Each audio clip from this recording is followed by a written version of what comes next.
Welcome to cyber Friday. మళ్ళీ మీ ముందుకు వచ్చేస్తున్నాం ఈ వారం టెక్ న్యూస్తో, సైబర్ అప్డేట్స్తో, సైబర్ క్రైమ్స్తో.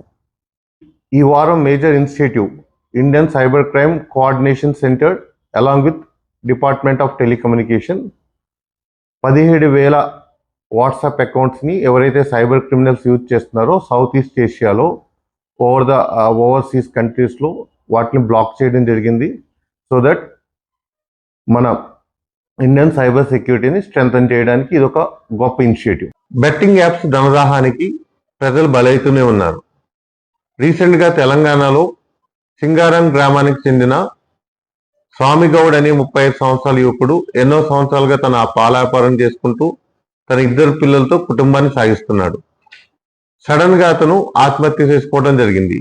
ఏంటా అని కారణం అన్వేషించగా గ్రామంలో కొంతమంది దగ్గర అప్పు చేసి లక్షల్లో దాన్ని బెట్టింగ్ యాప్స్ లో ఇన్వెస్ట్ చేశాడు.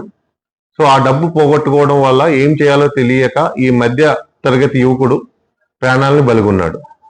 గ్రామస్తులు స్థానిక నాయకుల్ని కలిసి ఇట్లాంటి యాప్స్ యువకులకు అందుబాటులో లేకుండా చేయండి అని కోరడం జరిగింది.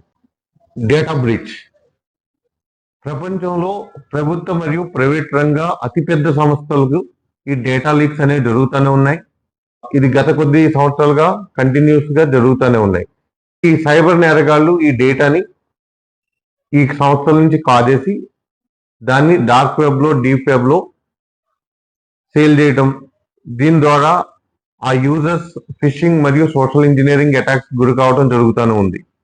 సో ఈ కంపెనీస్ మెయింటైన్ చేస్తున్న ఈ సెన్సిటివ్ డేటా, యూజర్స్ ఇన్ఫర్మేషన్ కి సెక్యూరిటీ అనేది కంపల్సరీ. రీసెంట్ గా జరిగిన వార్త చూస్తే ఈ ఆదివారం ఫోర్డ్, ప్రపంచంలో ప్రఖ్యాత ఆటోమొబైల్ సంస్థ, దాని నుంచి 44,000 యూజర్స్ డేటా లీక్ అవడం జరిగింది. సో దీన్ని one of the threat actor angry weapon user అనే అటాకర్ తన ఒక ప్రఖ్యాత ఫోరంలో అనౌన్స్ చేయడం జరిగింది.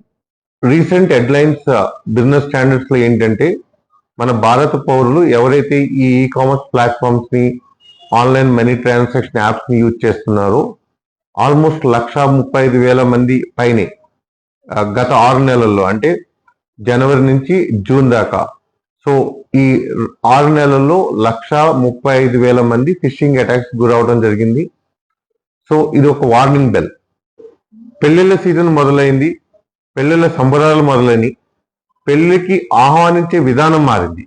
సైబర్ నేరగాళ్లు డిజిటల్ వెడ్డింగ్ ఇన్విటేషన్ కార్డ్ అనే ఒక కార్డుని డిజైన్ చేసి వాట్సాప్ ద్వారా ప్రజలకు స్ప్రెడ్ చేస్తున్నారు. ఈ కార్డు వెనకాల ఏపీకే ఫైల్ ని అటాచ్ చేయడం ద్వారా ఈ లింక్ ని కనుక మనం క్లిక్ చేస్తే దాని ద్వారా మనకి మన మొబైల్లో మాల్వేర్ ఇన్స్టాల్ అవుతుంది. సో ఎట్లాంటి అన్నోన్ పర్సన్ నుంచి వచ్చిన లింక్స్ ని, ఇన్విటేషన్స్ ని క్లిక్ చేయొద్దు. సైబర్ నేరగాళ్లు ప్రతి ఒక్క అవకాశాన్ని ఉపయోగించుకోవాలని చూస్తున్నారు. మన గవర్నమెంట్ పథకాలైన పిఎం కిసాన్, పిఎం ఆవాస్ యోజన, ఇది కాకుండా ఎన్నో స్టేట్ గవర్నమెంట్ పథకాలని పేర్లను తీసుకుని వాళ్ళు కొన్ని లింక్స్ ఎస్ఎంఎస్ ద్వారా, వాట్సాప్ ద్వారా యూజర్స్ పంపించడం జరుగుతుంది. సో ఎవరైనా ఇట్లాంటి అన్నోన్ లింక్స్ ని క్లిక్ చేస్తే దాని ద్వారా మన మొబైల్లో మాల్వేర్ ఇన్స్టాల్ అయ్యి సో మనం ప్రాబ్లమ్స్ గురి కావాల్సి వస్తుంది. సో దీని నుంచి జాగ్రత్తగా ఉండండి. తెలంగాణ ప్రభుత్వం ప్రతిష్టాత్మకంగా తీసుకున్న సమగ్ర కుటుంబ సర్వే, ఈ సర్వే ద్వారా 80 లక్షల ఎన్యూమరేటర్స్ నియమించి ఆల్మోస్ట్ 1,16,00,000 కుటుంబాల నుంచి ఇన్ఫర్మేషన్ సేకరిస్తున్నారు. సో దీంట్లో భాగంగా ఈ 80,000 మంది ఎన్యూమరేటర్స్ ప్రతి ఒక్క గ్రామంలో యాజ్ ఎ గ్రూప్ ఇంటి దగ్గరికి వచ్చి కుటుంబ పెద్ద నుంచి ఈ క్వశ్చన్స్ అడగడం జరుగుతుంది. దీన్ని సైబర్ నేరగాళ్లు వాళ్ళ అడ్వాంటేజ్ కోసం యూజ్ చేసుకోవడానికి ట్రై చేస్తున్నారు. వీళ్ళ గ్రూప్స్ కింద ఏర్పడి ఐడి కార్డ్స్ క్రియేట్ చేసి ఇంటికి వచ్చి మీ ద్వారా ఇన్ఫర్మేషన్ అండ్ ఓటీపీలని సేకరించడానికి ప్రయత్నిస్తున్నారు. అంతేకాకుండా కాల్ చేసి మేము సమగ్ర కుటుంబ సర్వే నుంచి మాట్లాడుతున్నాం, మాకు ఇట్లాంటి ఇన్ఫర్మేషన్ చెప్పండి అని అడగడం జరుగుతుంది. సో ప్రజలు దీన్ని గమనించి ఎవరైనా ఫోన్ ద్వారా కానీ లేదంటే ఇంటికి వచ్చి ఎట్లాంటి ఓటీపీ షేర్ చేయమన్నా మీరు షేర్ చేయొద్దు.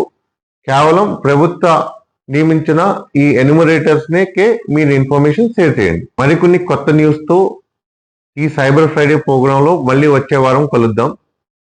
మీరు మా ప్రోగ్రామ్ని ఇష్టపడితే please do like, share, subscribe. Thank you.